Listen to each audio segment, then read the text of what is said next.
Sairam numerology நேயர்களுக்கு சதீஷ் ராவின் வணக்கங்கள். நம் மக்கள் அனைவருமே ரொம்ப கவனத்தோடையும் ஆர்வத்தோடையும் ஒருவித மனக்கலக்கத்தோடையும் பார்த்து கொண்டிருக்கக்கூடிய ஒரு முக்கியமான விஷயம் எதுன்னு கேட்டிங்கன்னா, இந்த காலத்தில் சனிப்பெயர்ச்சி நமக்கு என்ன பண்ண போகுது, இந்த காலகட்டம் நமக்கு நன்மை அளிக்குமா தீமை அளிக்குமா, ஏற்கனவே சிரமங்களுக்கு மேலே சிரமங்கள் அனுபவித்து கொண்டு வரோமே, இது நமக்கு நல்லது பண்ணுமா அப்படின்னு. அதுவும் இன்றைக்கி நீங்கள் யூடியூப் சேனல் நீங்கள் போனீங்கன்னா எல்லா சேனல்லையும் ஆளுக்கால் வேறு வேறு மாதிரி ஒவ்வொரு விஷயம் சொல்கிறாங்க. அது வேற உங்களை குழப்பி அடிச்சிருக்கும். ஆனால் இந்த ஒரு பதிவு, இப்போ நீங்கள் பார்த்து கொண்டு இருக்கக்கூடிய இந்த ஒரு பதிவு நீங்கள் பார்த்தீங்கன்னா நீங்கள் 2.5 வருஷத்தை மறந்துடுங்க. ஏன்னா சனி பயிற்சிங்கிறது இப்போ வாக்கிய பஞ்சாங்கப்படி ஆல்ரெடி ஆயிடுச்சு. 20ஆம் தேதியே சனி பயிற்சி ஆயிடுச்சு. 20 டிசம்பர் 2025 மார்ச் வரைக்குமே இருக்க போகுது. ஆனால் நம்ம ஸ்லோவாகவே போவோம். இந்த ஒரு வருஷ காலம் எப்படி இருக்க போகுது, சனிப்பெயர்ச்சி என்ன பண்ண போகுது அப்படிங்கிறத நீங்கள் புரிஞ்சுக்கிட்டிங்கன்னா அடுத்தடுத்த காலகட்டங்களில் நீங்கள் நல்லாவே சேஃபான பிளேஸில் வச்சுக்கலாம். இதில் நான் அனைத்து ராசினருக்கும் சொல்ல விரும்புவது என்னவென்றால், எல்லாருக்குமே இந்த காலகட்டத்தில் ஏதோ ஒரு வகையில் வாய்ப்பு கொடுக்க தான் செய்யுது. அது சனி பெயர்ச்சினால் இல்லைன்னாலும் குரு பெயர்ச்சினால் நிகழவே போகுது.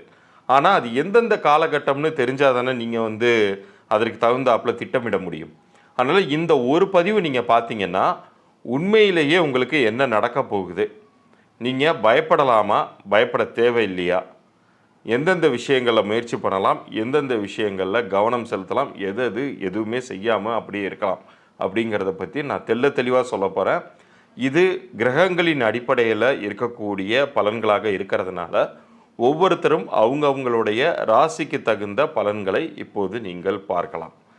நான் ஏற்கனவே சொல்கிறது மாதிரி நம்ம சேனலை ஸ்க்ரீன்ஷாட் எடுத்து சப்ஸ்கிரைப் பண்ணதுக்கப்புறம் ஸ்க்ரீன்ஷாட் எடுத்து நீங்கள் அனுப்பினீங்கன்னா, கீழே தெரிகிற நம்பருக்கு அனுப்பிச்சிங்கன்னா எண்கணித ரீதியான இலவச பொது பலன்கள் நான் வழங்கிட்டு இருக்கேன்.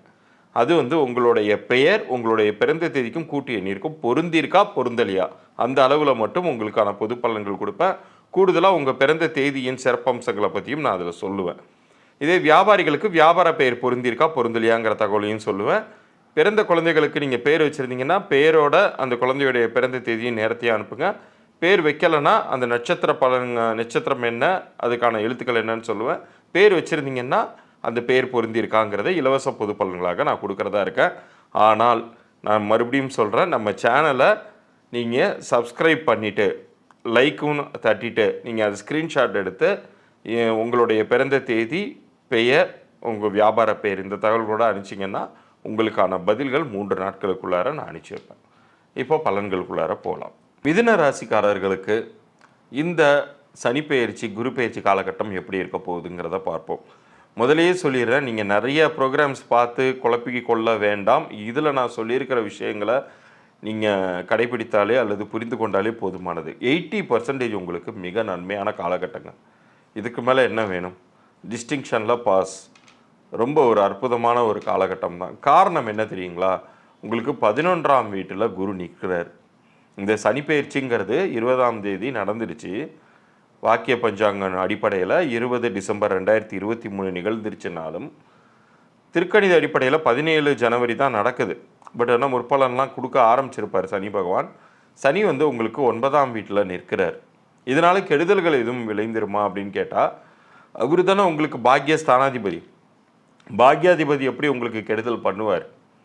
நிச்சயம் செய்ய மாட்டார். இன்னும் சொல்ல போனால் வீடு வாகன அமைப்பு யோகங்களை கண்டிப்பாக உங்களுக்கு தரப்போகிறார். சிறப்பான காலங்கள், வெற்றி மேல் வெற்றி பெறக்கூடிய ஒரு காலமாகவே இருக்கும். நான் அதீதமாக சொல்லலை, உள்ளதை தான் சொல்கிறேன். அதனால் நீங்கள் மற்ற வேறு எந்த ஒரு ராசி பலனையும் பார்த்து அதில் ஏதாச்சும் பயப்படும்படியான பதட்டம் அடையக்கூடிய ஒரு பலன்கள் இருந்தால் அதை போட்டு தயவுசெய்து குழப்பிக்காதீங்க. ஏன்னா கிரகங்கள் அது நிற்கக்கூடிய வீட்டை பொறுத்து அது செய்ய வேண்டிய விஷயங்களை செய்தே தீரும். உங்களை பொறுத்த அளவுக்கு அவர் 9ஆம் வீட்டில் சனி இருக்கார், 11ஆம் வீட்டில் குரு ஏப்ரல் வரைக்கும் இருக்க போகிறார். ஏப்ரலுக்கு அப்புறம் எங்கே சார் போவார் அப்படின்னு சொல்லி கேட்டால் உங்களுக்கு 12ஆம் வீட்டிற்கு போவார் குரு. ஆனால் அதனால் உங்களுக்கு கெடுதல் நடக்குமான்னு கேட்டால் கெடுதல் கண்டிப்பாக நடக்காது. ஒரு வகையில் வந்து அவர் வந்து உங்களுக்கு கெட்டு போகிறதுமே நல்லது தான். மிதுன ராசியை பொறுத்த அளவுக்கு அதுவுமே நன்மையான காலகட்டமாகவே உங்களுக்கு அமைய போகுது அப்படின்னு சொல்லலாம். முக்கியமாக முயற்சிகளுக்கு குறை வைக்காதீங்க. உங்களுடைய முயற்சிகளுக்குரிய ஒரு நல்ல வெற்றி அப்படிங்கிறது உறுதியாக கிடைக்கக்கூடிய ஒரு நல்ல காலமாக இது இருக்க போகுது. இந்த நல்ல மாற்றங்கள் உங்களுக்கு தொழில் உத்தியோகத்தில் ஜூலை வரைக்குமே வந்து கூட உங்களுக்கு நல்ல மாற்றங்கள் அப்படிங்கிறது ஏற்படும். இந்த காலகட்டத்தில் ஒரு ஜாபில் இருக்கிறவங்களுக்கு ப்ரொமோஷன் கிடைக்கலாம், உயர் அதிகாரிகளுடைய ஆதரவு கிடைக்கலாம், தொழில் ஸ்தானத்தில் தொழில் வாய்ப்புகளை தேடி போகிறவங்களுக்கு நல்ல ஒரு ப்ராஃபிட்டபிளான பிஸ்னஸ் அமையும். ஏற்கனவே பிஸ்னஸ் பண்ணிகிட்டு இருக்கிறவங்களுக்கு ஒரு நல்ல ஒரு கேஷ் ஃப்ளோ, ஒரு பிஸ்னஸ்னால இன்கம் ஃப்ளோங்கிறது இருக்கவே போகுது. அதே மாதிரி நோய் வந்து தீரக்கூடிய காலகட்டமாக இது இருக்கும். உடம்பில் ஏதாச்சும் ஒரு வகையில் ஆரோக்கிய குறைபாடு இருந்துச்சுன்னு வைங்க, இந்த காலகட்டத்தில் அது தீர்ந்து கண்டிப்பாக இருந்த இடம் காணாமல் ஓடி போயிடும். வெளிநாட்டு யோகம் அப்படிங்கிறது உருவாகக்கூடிய காலமாகவும் இது இருக்குது. ஒரு பக்கம் வந்து வரவும் கூடும், இன்னொரு பக்கம் வந்து உங்களுக்கு ஆரோக்கியமும் மேம்படும். இதில் வித்தியாசமான ஒரு விஷயம், சரி உங்களுடைய ராசிக்கு உங்களுக்கு மட்டும்தான் ஆரோக்கியம் நல்லபடியாக இருக்குமா அப்படின்னு கேட்டால், இது நாள் வரைக்கும் உங்கள் வீட்டில் யாராச்சும் உங்கள் பெற்றோர்களுக்கு உடம்பு சரியில்லாமல் மருத்துவ வழி செலவுகள் இருந்துக்கிட்டு இருந்துச்சுன்னு வைங்க, நீங்கள் கவனித்து பாருங்கள், இந்த 2024வது வருஷத்தில் ஜூலை டு செப்டம்பருக்குள்ளார அவங்களுடைய உடல் ஆரோக்கியம், பெற்றோர்களுடைய உடல் ஆரோக்கியங்கள் கூட மேம்படும். உங்களுடைய வீட்டு மருத்துவ செலவுகள் நிச்சயம் வந்து கம்மியாகும். அந்த அளவுக்கு வீட்டில் இருக்கிறவங்களுக்கு கூட வந்து நல்லது நடக்கும். இது மிதுன ராசிக்கு இந்த பலன்கள் கிடைத்தே தீரும். அடுத்தது அக்டோபர் டு டிசம்பர் இந்த காலகட்டங்களில் உங்களுக்கு ரொம்ப ரொம்ப ஒரு சிறப்பான காலகட்டங்கள். இது வந்து இந்த வருடத்தின் இறுதி பகுதிக்கு நீங்கள் வந்துடுறீங்க. ஆனால் ரொம்ப சிறப்பாகவே அந்த கண்டினியூ ஆகிட்டே இருக்கும் நல்ல பலன்கள் அப்படிங்கிறது. ஏன்னா இந்த காலகட்டத்தில் புதன் வந்து கன்னிராசியில் உச்சம் பெறும் காலமாக இது அமையுது. அவர் வந்து ஏற்கனவே நான் சொல்லியிருந்தேன், அது வந்து உங்களுக்கு ஒரு ஒரு நல்ல ஒரு ஸ்தானம். அது நான் தவறாக 5ஆம் வீடுன்னு சொல்லிட்டேன். இது வந்து கேந்திர ஸ்தானத்துக்கு வருவார், உங்களுக்கு 4ஆம் வீட்டுக்கு வருவார். எப்போதுமே மிதனத்துக்கு வந்து கேந்திர ஸ்தானத்தில் வரக்கூடிய ஒரு கிரகம் வந்து, அதுவும் உச்சம் பெறக்கூடிய புதன் வந்து மிகுந்த நன்மைகளை செய்வார். கேந்திர ஸ்தானாதிபதி நிச்சயம் நன்மைகளை செய்வார், நல்ல பொருள் வரவை தருவார். ஏதாவது ஒரு வகையில் உங்களுக்கு வந்து மணி ரொட்டேஷன் அப்படிங்கிறது இருந்துக்கிட்டே இருக்கும். இதுவும் ஒரு சிறப்பான காலகட்டமே. அதனால் நீங்கள் வந்து குழப்பிக்காதீங்க. நமக்கு வந்து சனி ஒரு பக்கம் நமக்கு ஸ்பாயில் பண்ணுவாரா, 12ஆம் வீட்டுக்கு குரு வரக்கூடியவர் நம்மளை போட்டு படுத்தி எடுத்துருவாரா அப்படின்லாம் தயவு செய்து குழப்பிக்கவே வேண்டாம். இது ஒரு அற்புதமான காலகட்டம். ஸோ நீங்கள் வந்து கவனம் செலுத்த வேண்டியது உங்களுடைய சோம்பல்களில். என்ன சில நேரங்களில் சோர்வாக ஃபீல் பண்ணுவீங்க, சோம்பல் நாளைக்கு பார்த்துக்கலாம் அப்படின்னு சொல்லிட்டு தள்ளி போட வேண்டிய ஒரு மன எண்ணங்கள்ங்கிறது உங்களுக்கு அப்பப்போ வரும். அதை மட்டும் நீங்கள் வந்து தவிர்த்துக்கிட்டிங்கன்னா இந்த வருடம் உங்களுக்கு ஒரு வெற்றிகரமான வருடமே. 80% வரைக்குமே நல்லதுங்கிறது கண்டிப்பாக நடக்கும்.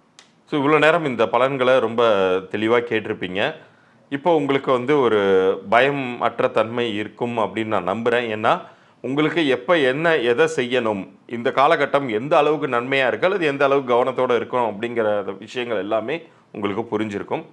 ஸோ மேலும் நம்மளுடைய சேனலில் என்னுடைய மற்ற கண்டென்ட்லாம், இன்ட்ரெஸ்டிங் கண்டென்ட்ஸ்லாம் வரப்போகுது. தொடர்ந்து ஆதரவு தாருங்கள்.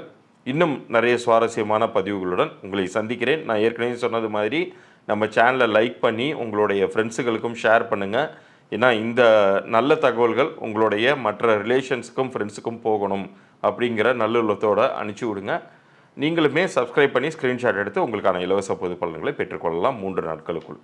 மீண்டும் நன்றி கூறி விடைபெறுகிறேன். நன்றி.